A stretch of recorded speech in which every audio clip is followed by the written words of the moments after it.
নতুন এক বাংলাদেশ আমরা দেখতে পেয়েছি।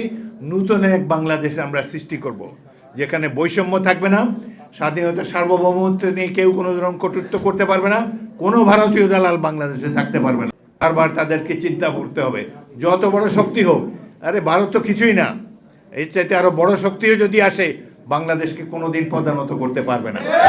এর ফলে যুদ্ধ যদি তারা শুরু করে, এই যুদ্ধ আবার তাদের দেশে গিয়েই শেষ হবে। আমরা প্রত্যেকটি বাংলাদেশি নাগরিককে সামরিক ট্রেনিং দিয়ে প্রস্তুত করব যুদ্ধের জন্য।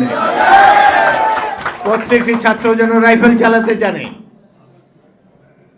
সামান্য field craft basic military training তাদেরকে আমরা দেব, যাতে করে কেউ আমাদের দিকে কোনো রক্তচক্ষু দিয়ে দৃষ্টিপাত করতে না পারে।